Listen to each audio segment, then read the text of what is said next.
What makes a dad pick a Hyundai Elantra N and turn it into a track-worthy ride? Well, find out on the very first episode of Cool Cars with Chris.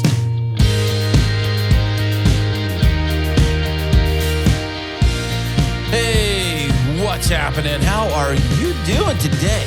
Thank you so much for being here. I am Chris, and this is the official launch, the official first episode of Cool Cars with Chris. Thank you so much for being here. This has been a project of mine for going back probably 20 years. Now I think about it, when I first really started getting really involved with creating car content and car type stuff. And this is a show that I've always wanted to create. Now you might recognize me from other shows like The Chris and Christine Show, shows like recently Podcastic Audio. I'll have links to those shows down in the show notes of this episode if you want to check that out. But here we are coming full circle back around talking about cars. I love cool cars. Hopefully you love cool cars too. And the way I kind of define what a cool car is basically is this. If you don't know you have a cool car, you don't have a cool car. Everyone that has a cool car knows they've got a cool car.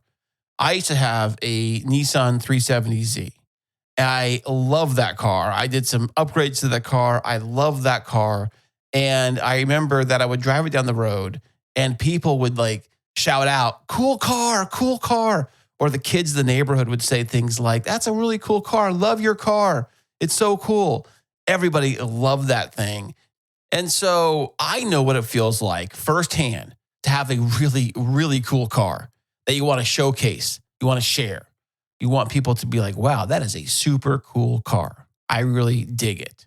So that is what the show is all about. I invite you with your cool car to come on Cool Cars with Chris, and we are going to talk about it, showcase it, and go for a ride. This is the audio podcast version of Cool Cars with Chris. But don't you worry. There is a full video version, 4K baby, of Cool Cars with Chris. Now, on this audio podcast version, it's going to be the full conversation we had talking about cars and your cool car. And on the YouTube version, it's going to be a chopped up, diced up, visual, smaller version of that, but it's going to be more visual related stuff. This is the audio version, which is going to be audio related stuff. So I'm keeping the audio separate from the video. So if you want to see what we're talking about, subscribe to the video on YouTube.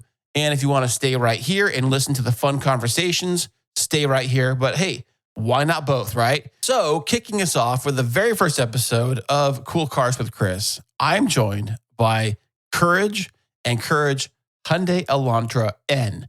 Now, I knew hardly anything about the Hyundai Elantra N-Series. And I do know that it is a performance division of Hyundai and Hyundai's cars. Now, the Hyundai Elantra is a 4-cylinder turbo car, and it's got bigger brakes, it's got bigger wheels, it's got a lot of cool things. You really have to see this in person to really get the full effect of what this car has. It's not just an appearance package because they've got the power to back it up. So today, Courage brings over his Hyundai Elantra N, and this is that conversation. Okay, welcome everybody to another edition of Cool Cars with Chris. I am Chris, and we are with a cool car and its owner. Courage is literally here physically in person. You have Courage. How you doing today, buddy? I'm doing great, Chris. Thanks for having me, man. And this is fantastic. Lovely Saturday. Yeah. And you came all the way down here from Temecula? Yep.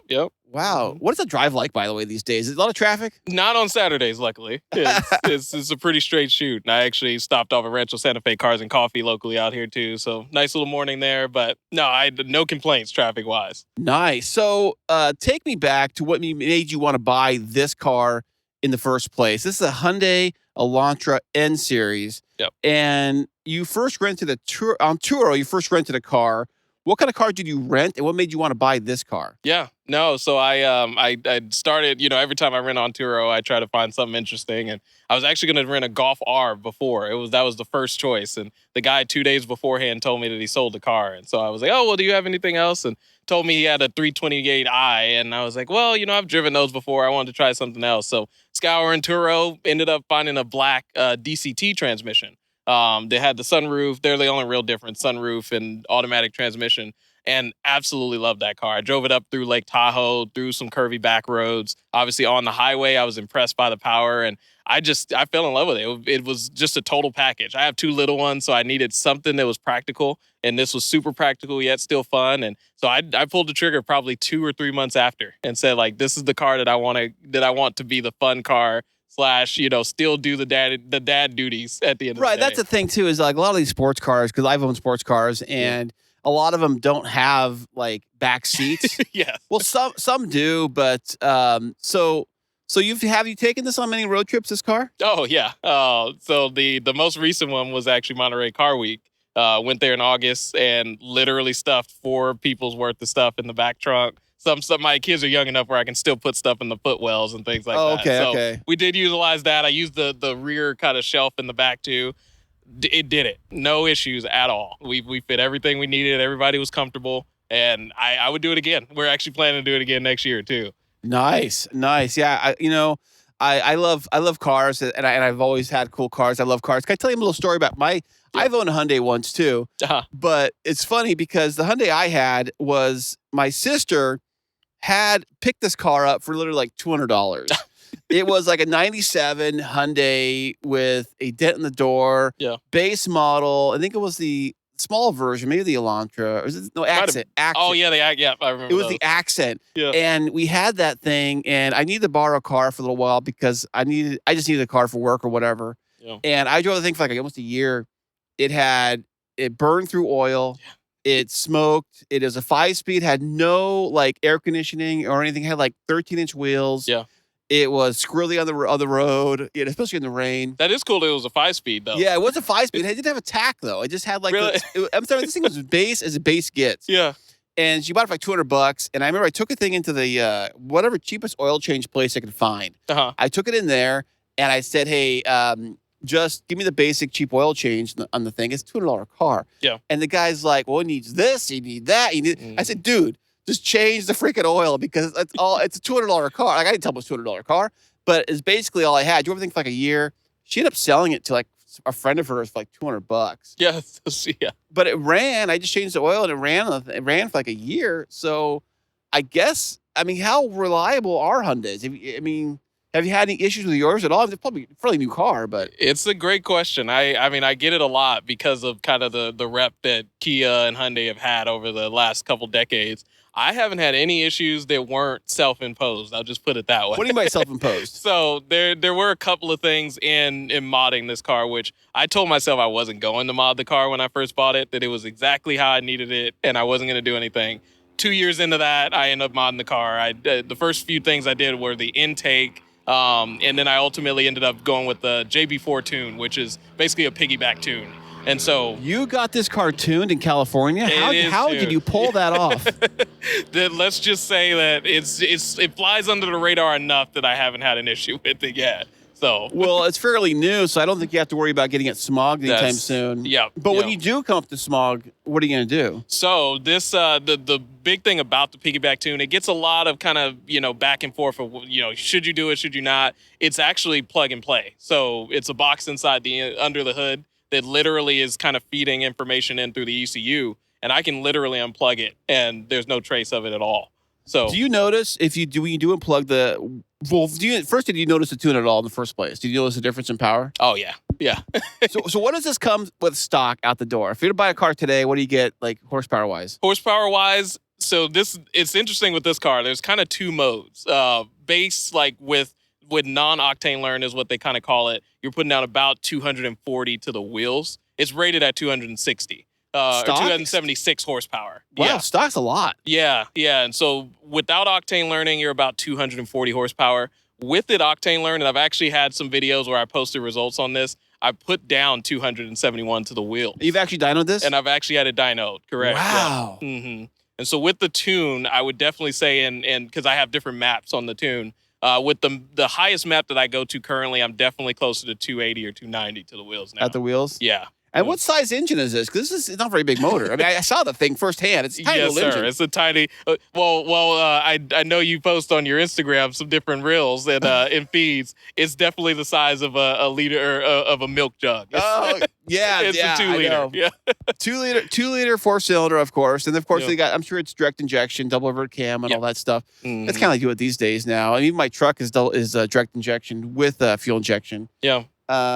I actually didn't know that was possible to have both. This engine. I have the Coyote V8 with the 3rd gen. Oh wow, okay. And it has a dual. I think the 4th gen's got the auto shut off, cylinder shut off. Mine doesn't have that. The active, yeah. Mine's before that, but yeah. So mine runs on ethanol. Does yours run on ethanol? So it can. I've been toying around with kind of E30 mixes. You can't go full E85 though. You'll have to kind of overhaul the fuel system, get new injectors. So yeah, it can't do a full blend of. It can't do a full E85, but you can do blends, and they get you some extra power. If you do like an E20 or E30 blend, you can definitely get 320, 330 sometimes I see folks with. So yeah, it's possible, just not like a full E85 run. That takes a lot of work. Yeah, my truck's flex fuel. I've been using 85 for a while. I'd use it for a little while, but I had some issues. The check engine light would come on, then I would run regular back through it, and it would go away. Yeah. So it's I did notice a slight increase in power with it. So yeah.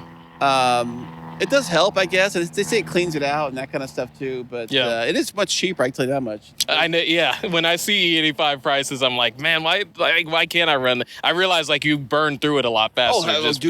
Dude, my truck it dropped down probably 3 because it has the miles per gallon kind of average. Yeah. And it dropped by like 3 gallons. Yeah. 3, 4, on the 85. Yeah. So I noticed that too. But it was fun for a while, and I switched back to gas. But I don't know, I'll switch back and forth. That's a nice thing about having flex fuel. Yeah. Is you can kind of flex out what you want. And but I've always loved cool cars. This is a super cool car. And every car kind of has like its little quirks or things like that. You're kind of like, I wish it didn't do that. So is there anything on this car that you're like, I wish, I don't know? Yeah, there's 2 just right out of the gate. One is actually the Octane Learn situation, because I call it kind of a rain dance to get it to work. Because you have to, there's actually an owner's manual or a section in the owner's manual where you have to drive kind of freeway, highway driving above 70 for like a period of like 10 minutes or something like that. And it allows the car to learn what fuel is in the car, and then it'll unlock that extra boost. Because stock, it'll boost at about 15 PSI. But once it's Octane Learn, it'll actually bump it up to 20 PSI. Oh, nice. And so that's where you get that extra power You have a bump. boost gauge in the car? You do, yeah. So is the gauge... Is it stock, or do you buy it in there? Gauge cluster has like has a boost gauge, which isn't like, it might not be hugely accurate, but the JB4 actually has an app that I kind of put off to the side that actually does have a pretty accurate kind of boost calc off of it. But yeah, that's my biggest annoyance, because you can do all of the process of Octane learning and it won't do it. And there's no indicator of when it actually happens. And so the only way is just, randomly you put your foot down on the freeway and you see, does it go to 20 PSI or does it stay at 15? That's the only way you know. Now, being that it's a turbo, is it twin turbo or single turbo? Single turbo. Single turbo. Is there a turbo lag to the car? This is actually, I'm surprised that the power band is really linear in this car. And, torque comes on, full torque is actually 22 or 2300 RPMs.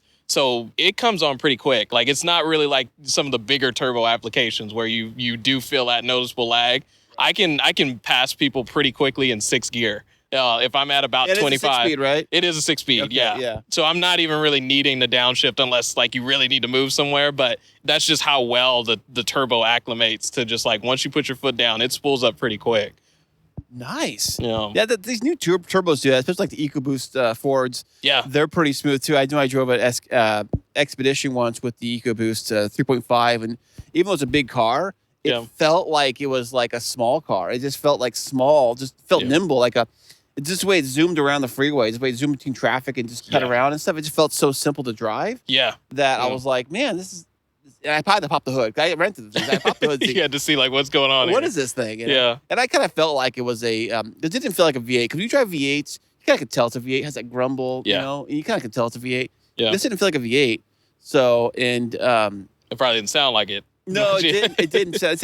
Well, some of these V8s, like my truck was pretty quiet too. Yeah. Until they took the cap off the exhaust. Oh, because yeah. when I bought the truck from the dealership, it had the exhaust on it, stock from Roush, but they had this little blocking plate on there because they have two. It's a dual exhaust. So they cap one of them. Yeah. So the quiet side and the loud side. They cap the loud side. Oh, so you take it back to the dealership. Yeah. They remove the loud side off, and then you get it back. Like, oh, there it is. I can tell. Well, that's similar actually to how this works because this actually has an active exhaust. You can change it by mode, or you can just or you can actually make a custom mode. And if you want to have, say, the engine fully in like its performance mode, but the exhaust closed, you can actually set that as a setting in the car. But actually, in a sense, it's sort of a little cheating because it's dual exhaust, but the valve is on one side. So in quiet mode, essentially, you're only running out of one side, and that's how they quiet it down. But then once you open the flap, it's going out of both, and that's when you get the full show, I guess you can say. Nice. But yeah, it sounds pretty similar to that. Yeah, well, mine's not the switch. There's a switch mode one. There's like, I guess this Roush exhaust is like a basic, just on the car. It's just on. Mm-hmm. The other ones do have a on and off mode where you can switch the valve, I guess, to loud or quiet or whatever. It's really not that loud. Even when I had my Z, I had the exhaust done, and the guy asked me at the shop, he says, do you want it to be loud or do you want performance? Yeah. And I said, performance all day, buddy. Come on now, you know.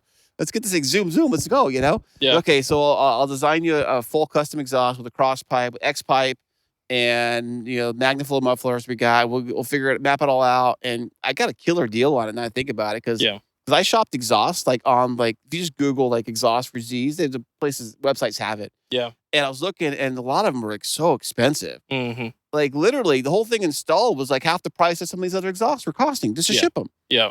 Yeah. And so, have you done an exhaust in this car? Or is it stock? No, so it's stock right now, and I honestly, you say right now, are you planning on changing it? So, it would be silly of me to do it, and I think on the driving portion, you might kind of understand why, because this thing sounds pretty crazy for a stock car, and there's really no reason to get an aftermarket exhaust, but I personally would like maybe if it had not really a louder tone, but just like a deeper tone, like. Just a little bit where 4-cylinder. Yeah, that is true. That is true. I've heard some that like Borla has an exhaust system for it. Oh, really? Yeah. There's another one, MBRP or something like that. They do have some good exhaust, but I mean, like you were saying, the price is. I mean, none of them are under $1,000. Well, a place I went to, I think they're still in business. I just saw them post on Instagram yesterday. Yeah. And they do custom piping, custom exhaust, catbacks and stuff. And they've got different variety of mufflers they use, you know, whether it's Flowmaster for older stuff or whatever. Yeah. And they've got custom tips and things like that. And they'll do cross pipes, H pipes. Are they here in San Diego? Or? Yeah, they're actually in Spring Valley. Okay, got you. Yeah. Okay. So hopefully future sponsor, look out. Yeah, for sure. Yeah. But yeah, they did a job there. They did it all right there, custom shop. And like I was looking at the receipt recently when I sold the car. I was looking at the receipt for the exhaust. Like I only paid that much for this whole custom job. Like it was like nothing. Yeah. Like not saying nothing, but it was way cheaper than if I were to buy one. Oh yeah. And I remember when he backed it out under the bay and he backed into the parking spot. And the guy gave me like 4 revs, you know, the mechanic. And it sounded so sweet. That's awesome. And it had that, because when you do the X pipe, it has this kind of like European kind of like higher pitch sound when it hits the higher RPMs. Yeah. And it did that. And I heard that. And I was like, wow. Yeah. That's my car. Yeah. Wow. That was a great feeling to have when I saw that. I was like, man, that's awesome. Driving home, you just feel like you're in a race car. Yeah. And you just feel like it feels like a weird experience. It was great though. And that's the thing about them though. That's like, you really do need kind of, with V6s, I think particularly, and those like VQ engines, you really kind of need that scavenging of the X pipe. Because I know a lot of guys that straight pipe their Z's. It's just not, in my opinion, it's just not the way to go. It gets so raspy, so droney. But like going with the X pipe and just having it scavenge well, you just get such a good sound out of it, you know? Yeah, and I think having the X pipe, I knew nothing about X pipes at all. You know, I just wanted to get dual exhaust. I knew nothing what an X pipe does, and I researched it and told me about it and stuff. And I was okay, fine, whatever. You know, you guys are the boss. You guys are the shop. I don't know. You guys do your thing. Yeah. And so I did that, and I also heard someone on a YouTube channel say that X pipes were illegal in California. I don't know. Do you know anything about that? I've never heard that before. No. Okay, so I wasn't sure. I know if it's cat back, I think you can do whatever you want. Yeah, it just has to be. It's just as long as you don't touch. Yeah, that's my knowledge. As long as you don't touch the cats, you're good. And also the decibel level too. I couldn't be over certain decibel level. That is, yeah, that's fine. Yeah, so if you do a cat back that puts you over the decibel level, they kind of have some free reign, but you know. So if you didn't buy this car and you're looking for a sporty 4-door, yeah, what else would you have bought other than this? Ooh, that's a good question. Is budget an issue? Well, I'm not saying like the Lamborghini. Obviously, Euros. Yeah. Oh, speaking of which, when I test drove when I drove the GTR on the racetrack in Vegas, yeah, they get us in this Porsche. Oh, the Macan. No, I think it was a bigger one. They put the Kaya. Whatever the SUV was, yeah. Right? And they took us, like, we had 5 of us in the car, packed the car, right? Yeah. All of us that were driving that day, packed us in the car, and they took us around the track to give us, like, an actual, like, tour of the track. These are all the different turns. So you get familiar with the track. And so they take us in the car, and it's an SUV, so it's a little higher up. Mm-hmm. And this guy is doing 80 at corners in a freaking SUV that's loaded with everybody in it. Yeah.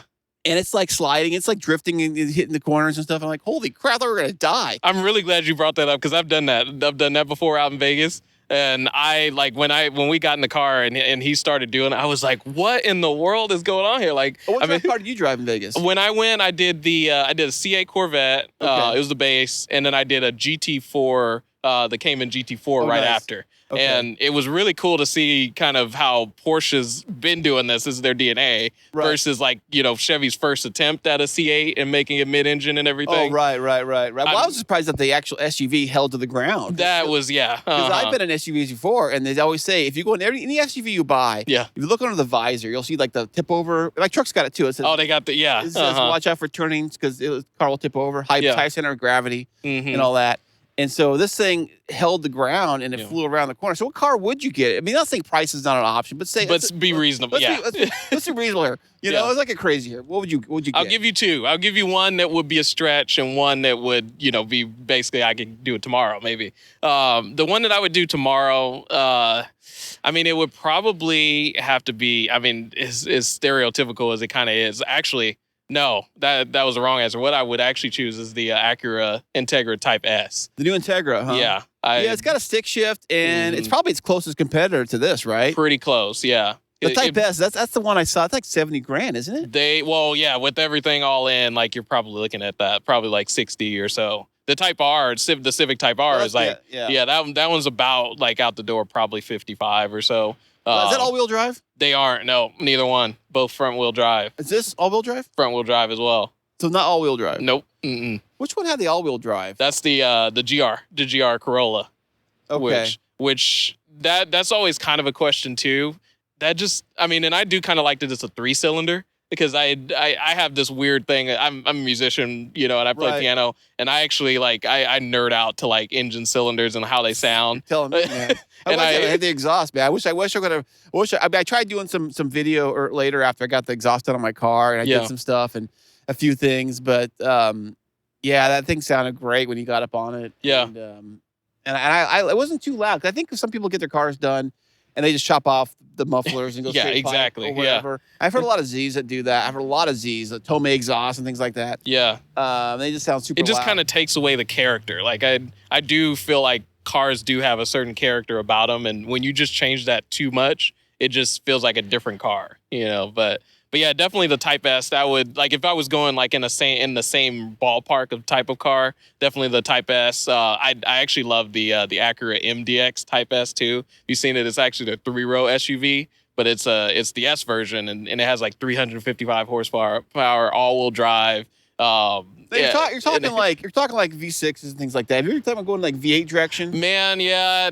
Well, no, you like my second one though. Okay. So my second one would be a CT5 V Blackwing. Okay, nice. that would be my stretch car. Nice. Because those are, I think, what now, like 80. Oh, I think got to be over 100, maybe. I mean, we took Cadillacs to the airport a few times with this limo company, and they had this dash. The guy was driving us, and he had a display of the road in front of him on the dash. Yeah. The overhead. Yeah. It's like not overhead. It's like bumper view of the ground, because it's like literally looking out the window. I'm watching it, and I'm watching the windshield. It's like the same thing. So it must be like right at the grill. Mm-hmm. There's a camera, and it's like always on. It's filming right in front of you. Yeah. It's kind of a weird way to drive the car if you're just staring at the screen versus out the windshield. Yeah. But it's got to mute the experience a little bit. Yeah. Well, like I said, it was a limo service we rented. It was cheaper to load everybody up in a car from our house to go to the airport from in a limo, like not a limo, but like a limousine service than taking like or Uber or something like that. You know, it was almost like the price of an Uber Black or whatever. Yeah. So, but as far as this car is concerned, what does this car represent to you right now? Good questions, Chris. Making me think. But no, I mean, to me, it represents that you can still be interested in cars and have something that kind of fits your lifestyle. See something weird over there? No, it's just checking next to the camera still recording. Oh yeah, no, okay, but yeah, for me, it represents just this season in my life. You know, having kids, doing family stuff. Still, I feel like a lot of people think you can't really still have a passion for cars. You can't have a fun car. You can't go out and be proud of your car. But this kind of represents that for me. Is that regardless? I mean, my youngest loves this car. Like how old is he? He's 3. He's gonna be 3 in December. Oh, nice. Yeah. Does he have a little kid steering wheel like he sets up in the back seat? We don't bring it with us, but we have it in the house. Yeah. but he loves it. My oldest, all he likes is video games now. He's like, I think my kids been Minecraft. All of that. My kids are that too. Video games on their phones or their Xbox or whatever. Yeah. My oldest plays sports, so he's into football and he loves football and he loves that kind of stuff. So yeah. But yeah, no, I mean that's what it is for me. Is just like you can still have that passion. Like I'll have my time with some of the crazy 2-seat sports cars and all of that. But this is kind of reinvigorated for me because I sold my 300ZX right when my oldest was born. Just because I just knew that car needed a lot of work. Right, and, it becomes a garage car, really. For sure. And I still have 2. I had one car that I bought right after that, an Infiniti M35. They had the V6, actually similar to the Z's. And then I had a FX45. They had the V8 in those. They were still on the same Z chassis. I love those cars to death, but they weren't really performance cars. More like sedans, I guess. Sedans and SUVs and that kind of thing. Fast and everything. It's like side tangent here. Speaking of BMWs, I was thinking what are your thoughts on BMWs? I think they're overrated. I think they're just like they all look the same. Like I can't tell which model from which model. Unless you go M-Series. Unless you go to M-Series. Yeah. Like people brag they got a BMW. Don't brag do you have a BMW unless it's an M-Series. Unless it's if you the 340i's, those are awesome cars. I actually rented one of those on Turo a while back too. I do like. Do you know the story behind kind of the crossover with BMW and these cars? Was it the same thing? Is it the same guy that built the Stinger for the Kia? Was Albert Bierman or something of that sort? He left BMW M. I think it went and started designing for Hyundai and Kia are very similar. Aren't they the same company? They're the same company. Yeah. Okay, so maybe it's the same guy I'm thinking of then. Yeah. So he worked on this car on the N-Series? Well, he was over kind of Hyundai at the point when they kind of started developing. Back in 2015 was when they first started sort of developing the N-Series. And he was the one who kind of came in and said, like, if you guys are going to do this, this is how we did it at M, basically. Wow. And so his hand was in that a lot. And actually one thing that I learned too, and I can't pronounce this guy's name for the life of me, but there's the guy that's basically responsible for designing, he designed the Murcielago. He designed the Audi A2, which is like, if you see those two cars together, they just make no sense that they came from the same person. But he's actually the chief creative officer of Hyundai now. And so Hyundai kind of, I guess you can say, went on a little bit of a poaching spree and got some really big talent over the last decade. But I mean, that's really why you're getting cars like this now. One thing I miss about Hyundai is I remember that when the Genesis Coupe came out. Oh yeah, and my neighbor has one now, and I wanted to get one because I saw the Z. I had a kid, newborn at the time, and I loved the 350. And I'm like, well, this is kind of like the 350. Yeah. With a back seat, and I went there to talk to the guy over there I was looking at. I was really interested in that. Yeah. But I mean, things didn't work out. But I looked at that car, and then the 370 came out, of course, probably at the same time. Yeah. And I always like that sporty coupe, the V6. I always like Mustangs. I love cool cars of all kind. And when I say cool car, I always think of like a car that's kind of attainable. Yeah. You know, because I think at some point in your life, when you're a kid, Lamborghinis and Ferraris, like that's all you, maybe Porsches too. Lamborghinis and Ferraris, poster on the wall. I want to get a Ferrari. I want to get a Ferrari or a Lamborghini or whatever. But as you get older, you have a job, you have bills, you have like real life stuff. You're like, well, that's not really attainable. Maybe a car like this or a Mustang or even a Z maybe is more attainable. Yeah. And those are kind of cool because you can upgrade those and you can do mods to them and you can do different things to them. And they're still cool cars. I remember I had my Z. I would roll down the road and kids and people would walk down the street and yell back, cool car. Yeah. Cool. Kids in the neighborhood, cool car, love your car. And that made me feel so cool and so great. And here I am. The car's like literally a 10-year-old car at this point, you know? And it's still drawing like the cool factor. I remember I was at a parking lot one time and I was putting stuff in the car and this girl was with her mom and she said like, oh, I want a car like that when I grow up or something like that or whatever to my car. I was like, that's pretty cool because it's a cool feeling to have. Yeah. Have you had feelings like, have anything happened like that for you when you had this car? It started happening more recently. I think the car stock is a little too understated for people that don't know. It's still kind of that if you know, you know, but if you don't, like some people think that I did a lot of the mods that basically made the car look like it looked stock. They thought that like the wheels were aftermarket, the body kit was they thought for sure the exhaust was aftermarket. So stock, I didn't really get that as much unless people really knew about it. Now with like the wheels, with the front splitter and things like that, I am starting to get that a little bit more. Actually, I was driving through my neighborhood the other day with a buddy of mine. He has an S15 Sylvia, if you know about those. Oh, yeah. Yeah, I was driving through there and all the kids were playing out at the park. And you hear the kids in the background, hey, rev it. And I'm like, well, I'm not going to do it in the neighborhood, guys. But I gave a little baby one here and there. But yeah, it's starting to happen a little bit more now, for sure. That's great, man. That's great. So we've talked a lot about the car, but I cannot wait to go for a ride in this car, man. And I want to see what this thing can do. And I can't wait. Ready to go for a ride? I'm excited, man. Let's do it. Let's do this. Wow, that was fantastic. The very first episode in the books of Cool Cars with Chris. I want to thank Courage once again for stopping by. Super cool car. I enjoyed the ride thoroughly. And once again, the YouTube version is on YouTube right now. And I'll send a link to it down in the show notes below. Please subscribe if you want to see everything we're doing. And please subscribe to this show wherever you listen to podcasts. That would be amazing. Get the word out.